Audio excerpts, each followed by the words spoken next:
In the dim light of his luxurious penthouse, Marcus smirked as he watched Emily's eyes widen in realization. It was too late for her to escape now. The night had started innocently enough, with Marcus charming Emily at a high-end bar in the city. The bar was filled with the hum of conversations and the clinking of glasses. Marcus sat at a corner table, his eyes scanning the room until they landed on Emily. Marcus Harrison was always the most confident man in the room.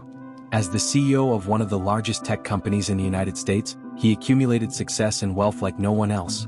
At 35, his life seemed perfect. Luxury mansions, sports cars, and the constant company of people eager to flatter him. For Marcus, the world was a game of power and control, a game he always won. One Saturday evening, he found himself in one of the most unlikely places for someone of his status. A local bar, not unlike the ones he frequented in his youth.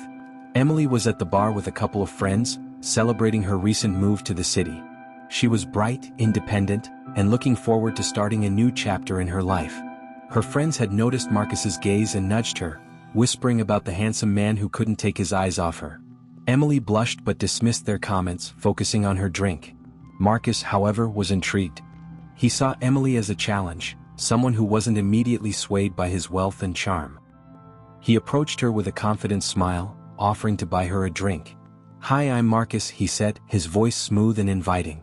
"May I get you something?" Emily looked up, slightly taken aback by his directness but intrigued nonetheless. "I'm Emily," she replied, shaking his hand. "Sure, I'll have another of what I'm drinking." As the evening progressed, Marcus used his charm and wit to engage Emily in conversation. He spoke about his travels, his business ventures, and his love for fine art. Emily found herself drawn to his confidence and sophistication, though a part of her remained cautious. She had heard stories of men like Marcus, charming on the surface but controlling underneath. Despite her initial wariness, Emily couldn't deny the chemistry between them. By the end of the night, she had agreed to see Marcus again. Over the next few weeks, Marcus showered Emily with attention and lavish gifts. He took her to the finest restaurants, introduced her to his glamorous lifestyle, and made her feel special. But beneath the surface, his true nature began to emerge. Marcus's charm masked a deeply misogynistic attitude. He viewed relationships as conquests and women as trophies. To him, Emily was just another prize to be won. He began to exert subtle control over her life, dictating what she should wear, where she should go, and who she should see. Emily's friends noticed the changes and expressed concern, but she dismissed their worries, believing Marcus was just being protective. As their relationship progressed, Marcus's controlling behavior became more apparent. He would get angry if Emily didn't answer his calls immediately or if she spent time with her friends without his permission. He would belittle her achievements and make her feel inferior.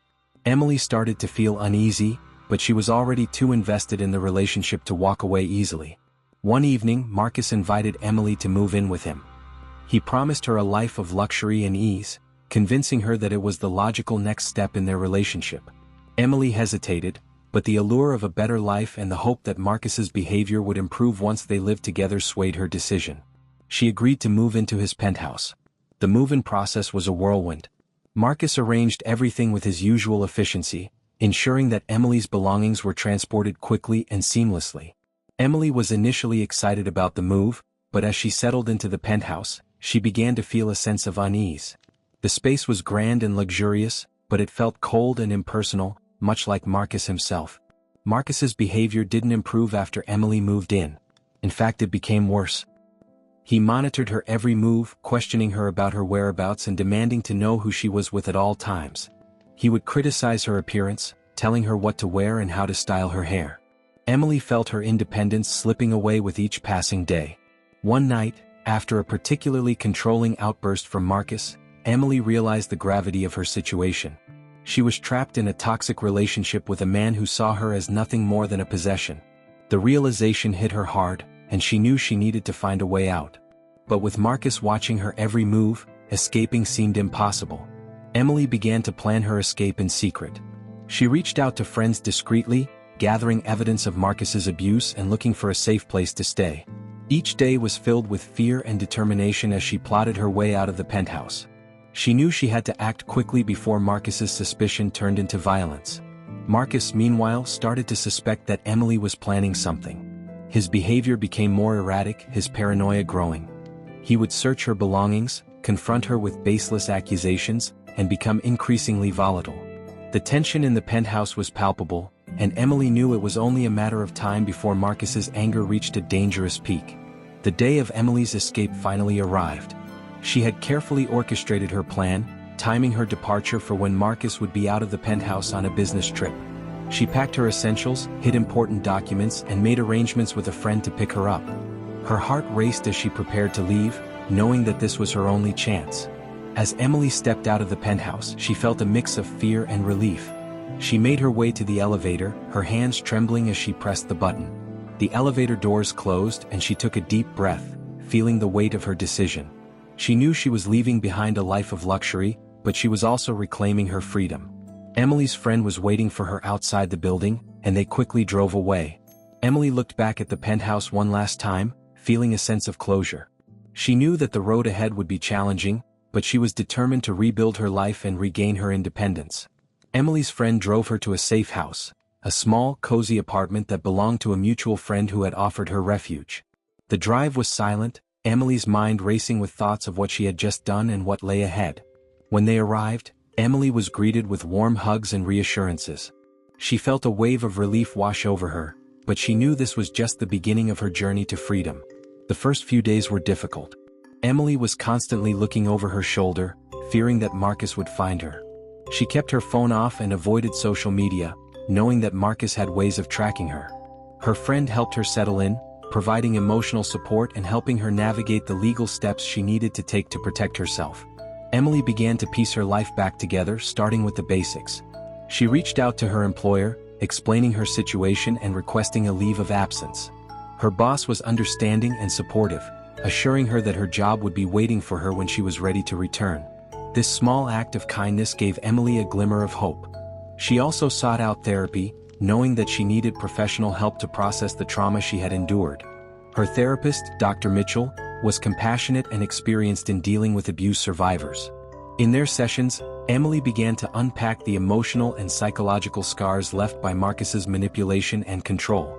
Dr. Mitchell helped her understand that none of it was her fault and that she had the strength to rebuild her life.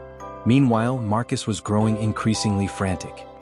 He returned from his business trip to find Emily gone and the penthouse empty. At first, he was furious, convinced that she had simply run off in a fit of rebellion. But as the days passed with no word from her, his anger turned to panic. He hired a private investigator to track her down, determined to bring her back under his control. The investigator, a man named Harris, was thorough and discreet. He began by tracing Emily's last known activities, talking to her friends and colleagues. But Emily had been careful, leaving no digital footprint and avoiding places where she might be seen. Harris reported back to Marcus with little progress, which only fueled Marcus's frustration. As the weeks went by, Emily started to feel a sense of normalcy returning to her life. She reconnected with friends she had lost touch with during her relationship with Marcus, finding solace in their support and understanding. She also began to explore new hobbies and interests, rediscovering parts of herself that had been suppressed by Marcus's control. One afternoon, while browsing a local bookstore, Emily met a woman named Sarah. They struck up a conversation about a book they both loved, and Emily found herself opening up about her recent experiences. Sarah, who had also been through an abusive relationship, offered her friendship and support. They exchanged numbers and Emily felt a new sense of connection and hope. Despite the progress she was making, Emily couldn't shake the fear that Marcus would find her. She had nightmares about him showing up at her door, dragging her back to the penthouse. Dr. Mitchell encouraged her to focus on the present and to take each day as it came, but the anxiety lingered. One evening, as Emily was preparing dinner, she received a call from an unknown number. Her heart raced as she debated whether to answer it. She took a deep breath and picked up the phone. "Hello? Emily, it's Harris," the voice on the other end said. "I need to talk to you." Emily's blood ran cold. She knew Harris as Marcus's investigator. "How did you get this number?" she demanded, trying to keep her voice steady. "I have my ways," Harris replied. "Listen, I'm not calling on Marcus's behalf. I wanted to warn you. He's getting desperate and he's not going to stop until he finds you. You need to be careful." Emily was skeptical. "Why are you telling me this?" Harris sighed. "Because I don't agree with what he's doing. I've seen too many cases like this and I don't want to see you get hurt. Just stay safe, okay?" Emily hung up the phone, her mind racing. She knew she needed to take extra precautions. She called her friend and explained the situation, and they decided it was best for Emily to move to another safe house, one that Marcus wouldn't be able to trace. The next morning, Emily packed her belongings and moved to a new location. The new safe house was in a different part of the city, and the owner was a kind woman named Linda who had experience helping abuse survivors. Emily felt a sense of security in the new place, but the fear still lingered. As the days turned into weeks, Emily continued to work with Dr. Mitchell and rebuild her life. She found a part-time job at a local cafe, which allowed her to interact with people and regain her confidence. She also joined a support group for abuse survivors, where she met other women who had been through similar experiences. Their stories gave her strength and reminded her that she was not alone. One day while attending a support group meeting, Emily shared her story in detail for the first time. She talked about how Marcus had charmed her, how his behavior had gradually become controlling and abusive, and how she had finally found the courage to escape. The other women listened with empathy and offered words of encouragement. After the meeting, Emily felt a sense of relief. Sharing her story had been cathartic, and she realized that she was stronger than she had ever given herself credit for. She decided to take an active role in the support group, helping other women who were going through similar situations. Meanwhile, Marcus's search for Emily continued. He became more erratic and desperate, lashing out at his employees and isolating himself from his friends. His business began to suffer as he spent more time and resources trying to track Emily down. Harris, seeing the toll it was taking on Marcus, decided to confront him. "Marcus, you need to let her go," Harris said during a tense meeting in Marcus's office. "This obsession is destroying you." Marcus glared at him. "I can't just let her go. She belongs to me." Harris shook his head. "No one belongs to anyone, Marcus. Emily is a person, not a possession. You need to accept that she's gone and move on." Marcus's face contorted with rage. "Get out," he snarled. "You're fired." Harris left the office, knowing that Marcus was beyond reason. He hoped that Emily was safe and that Marcus would eventually come to his senses. Back at the safe house, Emily was beginning to feel more at ease. She had made new friends, found a sense of purpose in helping others, and was starting to believe in a future free from Marcus's shadow. One evening, she received a call from Sarah, inviting her to a small gathering at her apartment. Emily agreed, feeling excited about the prospect of socializing and meeting new people. The gathering was intimate and relaxed, with a few of Sarah's close friends. Emily felt welcomed and enjoyed the evening, laughing and sharing stories with the group. As the night drew to a close, Sarah pulled Emily aside. "I'm really glad you came tonight," she said. "You seem so much happier than when we first met." Emily smiled. "I am. It's been a long journey, but I'm starting to feel like myself again." Sarah hugged her. "You're strong, Emily. Don't ever forget that." Emily left the gathering with a renewed sense of hope and determination. She knew that the road ahead would still have its challenges, but she was ready to face them head-on. She had found a support network, regained her independence, and was beginning to see a future filled with possibilities. Emily's life began to take on a sense of normalcy she hadn't felt in a long time. Her routine at the cafe became a source of comfort and stability. She enjoyed the interactions with customers and the camaraderie with her co-workers. It was a stark contrast to the isolation she had felt while living with Marcus. One day, while working a shift at the cafe, Emily noticed a familiar face among the customers. It was Sarah, along with a man Emily had never met before. Sarah introduced him as her brother, Michael, who had recently moved to the city. Michael was warm and friendly, and Emily found herself enjoying their conversation. Over the next few weeks, Michael became a regular at the cafe. He and Emily developed a friendship, often chatting during her breaks. Michael's kindness and genuine interest in her well-being were a breath of fresh air. He never pried into her past but was always there to listen if she needed to talk. Emily's confidence continued to grow. She started taking classes at a local community center, exploring subjects she had always been interested in but never had the chance to pursue.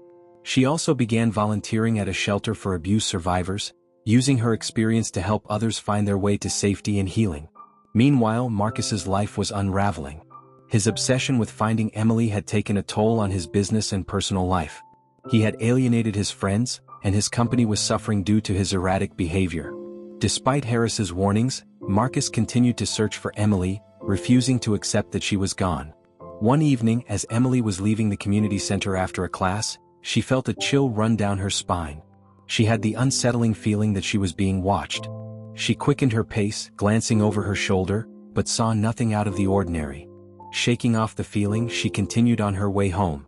The next day, Emily received a call from Linda, the owner of the safe house. "Emily, I need to talk to you," Linda said, her voice tense. "I think Marcus might have found out where you are." Emily's heart sank. "How? I've been so careful." "I don't know," Linda replied. "But we need to take precautions. You might need to move again."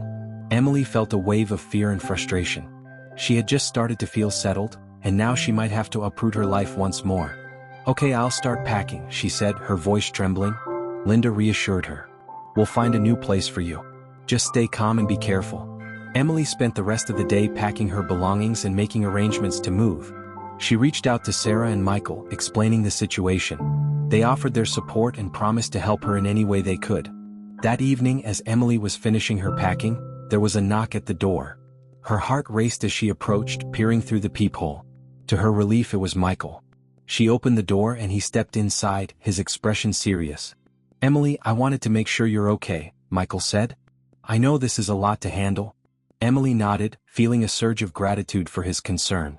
"Thank you, Michael. It means a lot to have your support." Michael smiled gently. "You're not alone in this. We'll get through it together." The next morning, Emily moved to a new safe house, this time in a different neighborhood. The new location was even more secure, with additional measures in place to ensure her safety. Emily felt a mix of relief and sadness as she settled into the new place. She missed the familiarity of her old surroundings but knew this was necessary to stay safe. As the days passed, Emily continued to rebuild her life. She stayed in touch with Sarah and Michael, who remained a constant source of support. She also continued her therapy sessions with Dr. Mitchell, finding strength in the progress she was making. One afternoon, while volunteering at the shelter, Emily met a young woman named Lisa. Lisa had recently escaped an abusive relationship and was struggling to find her footing. Emily saw a reflection of her own journey in Lisa's eyes and felt a deep sense of empathy. Over the next few weeks, Emily took Lisa under her wing, offering guidance and support. She shared her own experiences and helped Lisa navigate the challenges of starting over. Their bond grew, and Emily found a renewed sense of purpose in helping others. Meanwhile, Marcus's desperation reached new heights. He had exhausted all his resources trying to find Emily and was growing increasingly unstable. His company was on the brink of collapse, and he had alienated everyone around him. In a moment of clarity, he realized that his obsession with Emily had destroyed his life. One evening, Marcus sat alone in his penthouse, surrounded by the remnants of his once glamorous life. He picked up his phone and dialed a number he hadn't called in months. "Harris, it's Marcus," he said, his voice hollow. "I need to talk." Harris agreed to meet him, and they sat in Marcus's office, the tension palpable.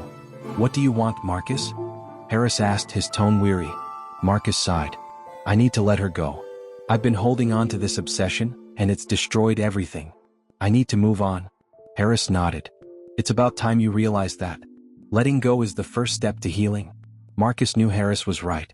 He had to let go of his obsession with Emily and start rebuilding his life. He decided to step down from his position at the company and seek professional help to address his issues. Back at the safe house, Emily was beginning to feel a sense of peace. She had built a new life for herself, surrounded by supportive friends and a renewed sense of purpose. She continued to volunteer at the shelter, finding fulfillment in helping others. One evening, as Emily was preparing dinner, she received a call from Sarah. "Emily, I have some news," Sarah said, her voice excited. "Michael and I are organizing a fundraiser for the shelter, and we would love for you to be a part of it." Emily felt a surge of excitement. "I'd love to help. What do you need me to do?" Sarah explained the details, and Emily eagerly agreed to participate. The fundraiser was a success, raising much-needed funds for the shelter and bringing the community together. Emily felt a sense of accomplishment and pride in the work she was doing. As the months passed, Emily continued to grow and heal. She reconnected with her family, who had been worried about her during her time with Marcus. They were relieved to see her happy and thriving once again. Emily also deepened her friendship with Michael. They spent more time together, sharing their hopes and dreams for the future. Emily found herself drawn to his kindness and genuine nature, and their bond grew stronger with each passing day. One evening, as they were walking through a park, Michael turned to Emily, his expression serious. "Emily, there's something I need to tell you," he said. Emily's heart skipped a beat. "What is it, Michael?" Michael took a deep breath. "I care about you, Emily. More than just a friend. I know you've been through a lot, and I don't want to rush anything, but I wanted you to know how I feel." Emily felt a warmth spread through her chest. She had grown to care deeply for Michael as well, but she had been hesitant to acknowledge her feelings after everything she had been through. "Michael, I care about you too," she said softly. "I just need time." Michael nodded, understanding. "I'll wait as long as you need, Emily. I'm here for you." Their relationship continued to blossom, built on a foundation of trust and mutual respect. Emily felt a sense of hope and happiness that she hadn't felt in a long time. She knew that her journey wasn't over, but she was ready to face whatever challenges lay ahead with Michael by her side. Emily and Michael's relationship continued to grow, and they found comfort in each other's presence. Emily was grateful for Michael's patience and understanding. He never pressured her and always respected her boundaries. Their bond deepened, and Emily began to envision a future with him, something she had never thought possible after her ordeal with Marcus. As the seasons changed, Emily's life became more vibrant. She continued to volunteer at the shelter, where she and Lisa had become close friends. Lisa had made significant progress in her recovery, thanks in part to Emily's support. Emily found joy in seeing Lisa regain her confidence and independence. One day while Emily was at the shelter, she received an unexpected visitor. It was Harris, the private investigator who had once worked for Marcus. Emily's heart raced as she wondered what he could possibly want. Harris approached her with a calm demeanor, sensing her apprehension. "Emily, I hope you don't mind me coming here," Harris began. "I wanted to talk to you about Marcus." Emily's expression hardened. "What about him?"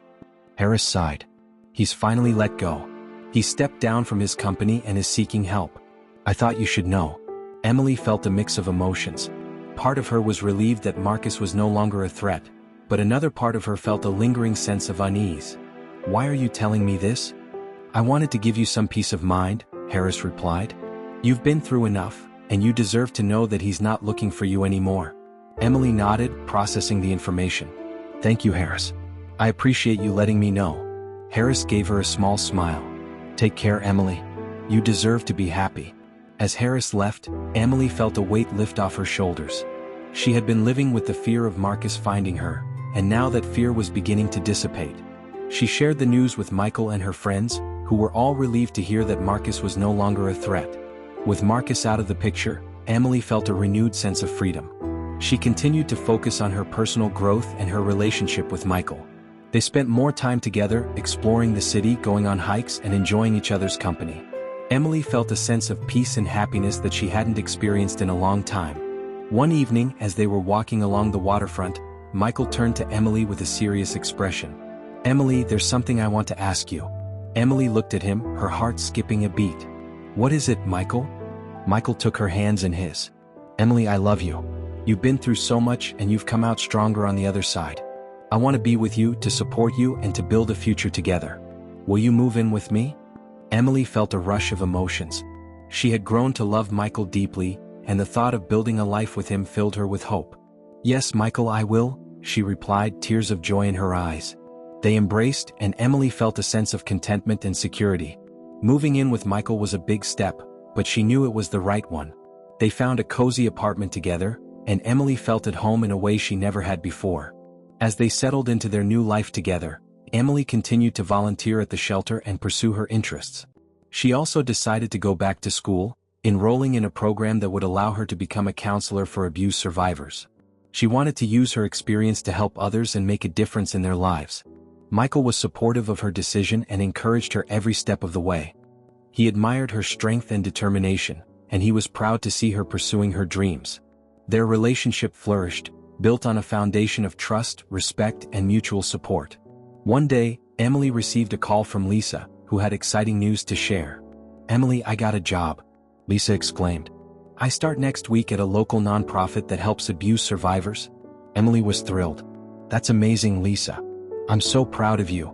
Lisa's voice was filled with gratitude. "I couldn't have done it without you, Emily. You've been such an inspiration and support." Emily felt a sense of fulfillment. She had come a long way from the days when she felt trapped and powerless. Now she was helping others find their way to freedom and empowerment. As the months passed, Emily and Michael continued to build their life together. They celebrated milestones, supported each other through challenges, and created lasting memories. Emily felt a sense of joy and contentment that she had never thought possible. One evening, as they were sitting on their balcony watching the sunset, Michael turned to Emily with a thoughtful expression. Emily, have you ever thought about what you want for the future? Emily smiled, her heart full. I want to continue helping others, to make a difference in their lives. And I want to build a family with you, to create a home filled with love and support. Michael took her hand, his eyes filled with love. I want that too, Emily. I want to spend the rest of my life with you.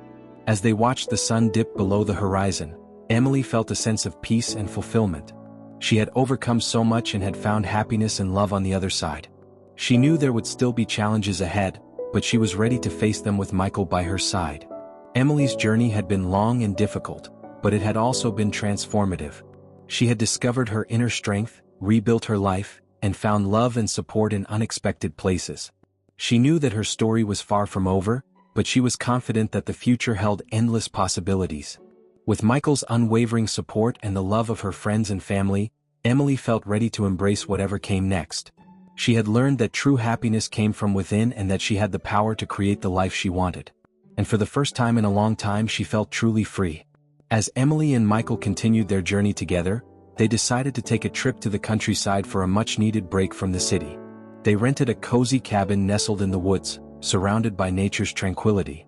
The fresh air and serene environment provided a perfect escape, allowing them to relax and reconnect. During their stay, Emily and Michael spent their days hiking through the forest, exploring nearby lakes, and enjoying quiet evenings by the fireplace. The simplicity of their surroundings brought them closer, and they cherished the opportunity to spend uninterrupted time together. One afternoon, while hiking along a scenic trail, Michael suggested they take a break by a picturesque waterfall. As they sat on a rock, listening to the soothing sound of the water, Michael turned to Emily with a serious expression. "Emily, there's something I've been wanting to ask you," he began, his voice filled with emotion. "I know we've been through a lot together and I can't imagine my life without you. You bring so much joy and love into my life and I want to spend the rest of my days with you. Will you marry me?" Emily's heart swelled with happiness and love. Tears welled up in her eyes as she looked at Michael, seeing the sincerity and devotion in his gaze. "Yes, Michael," she replied, her voice trembling with emotion. "I will marry you." Michael pulled out a small velvet box and opened it to reveal a beautiful, simple ring. He slipped it onto Emily's finger and they embraced, feeling a profound sense of connection and commitment. The moment was perfect, surrounded by the beauty of nature and the love they shared. After returning from their trip, Emily and Michael began planning their wedding. They wanted the ceremony to be intimate and meaningful, surrounded by close friends and family. Emily's friends from the shelter and support group were thrilled for her, and they offered their help in organizing the event. The wedding day arrived and it was everything Emily had dreamed of. The ceremony took place in a charming garden, adorned with flowers and twinkling lights. Emily walked down the aisle, feeling a sense of peace and joy as she approached Michael, who stood waiting with a beaming smile. As they exchanged their vows, Emily felt a deep sense of gratitude for the journey that had brought her to this moment. She had faced immense challenges and had come out stronger on the other side. Now she was marrying the man who had supported and loved her unconditionally. After the ceremony, they celebrated with their loved ones, sharing laughter, stories, and heartfelt toasts. Emily felt overwhelmed with happiness, knowing that she was surrounded by people who cared for her and supported her journey. As the evening drew to a close, Emily and Michael shared a quiet moment together, reflecting on their special day. "I can't believe we're married," Emily said, her voice filled with wonder. Michael smiled, holding her close. "It's the beginning of a beautiful new chapter, Emily. I can't wait to see what the future holds for us." Their honeymoon was a dream come true. They traveled to a picturesque coastal town, spending their days exploring the beaches, enjoying local cuisine, and soaking in the beauty of their surroundings. The time away allowed them to deepen their bond and create lasting memories. Upon returning home, Emily and Michael settled into their married life with a sense of contentment and excitement. Emily continued her studies and volunteer work, while Michael supported her every step of the way. They found joy in the simple moments, whether it was cooking dinner together, taking evening walks, or cuddling on the couch with a good book. Emily's journey of healing and growth continued. She graduated from her counseling program and began working as a counselor at the shelter, helping other abuse survivors navigate their paths to recovery. Her experience and empathy made her an invaluable resource, and she found fulfillment in making a difference in the lives of others. One day while at work, Emily received a call from Lisa, who had exciting news to share. "Emily, I wanted to tell you first," Lisa said, her voice brimming with excitement. "I'm getting married." Emily was overjoyed. "That's wonderful, Lisa. Congratulations. I'm so happy for you." Lisa's voice was filled with gratitude. "Thank you, Emily. You've been such an inspiration and support. I couldn't have gotten here without you." Emily felt a sense of pride and fulfillment. She had come full circle from being a survivor to helping others find their strength and happiness. Her journey had been challenging, but it had also been transformative, leading her to a place of love, purpose, and fulfillment. As the years passed, Emily and Michael continued to build their life together. They faced challenges and celebrated triumphs, always standing by each other's side. Their love grew stronger with each passing day, and they found joy in the journey they were on together. One evening, as they were sitting on their porch watching the sunset, Michael turned to Emily with a thoughtful expression. "Emily, have you ever thought about starting a family?" Emily smiled, her heart filled with love. "Yes, I have. I think we're ready for that next step." Michael took her hand, his eyes filled with excitement and anticipation. "I can't wait to start this new chapter with you." A few months later, Emily discovered she was pregnant. The news brought immense joy and excitement to their lives. They eagerly prepared for the arrival of their baby, decorating the nursery and attending prenatal classes together. The day finally arrived and Emily gave birth to a healthy baby girl. As she held her daughter in her arms for the first time, tears of happiness streamed down her face. Michael stood by her side, his eyes filled with love and pride. "She's perfect," Emily whispered, gazing at their newborn daughter. Michael smiled, his heart overflowing with love. "She is. And so are you, Emily. You've brought so much joy and love into my life." As they looked at their daughter, Emily felt a profound sense of fulfillment. She had come so far from the days when she felt trapped and powerless. Now she was surrounded by love and support, building a beautiful life with Michael and their daughter. Emily's journey had been one of strength, resilience, and transformation. She had faced immense challenges and had emerged stronger and more empowered. She had found love, purpose, and fulfillment, and she knew that the future held endless possibilities. With her family by her side, Emily felt ready to embrace whatever came next. She had learned that true happiness came from within and that she had the power to create the life she wanted. And for the first time in a long time she felt truly free.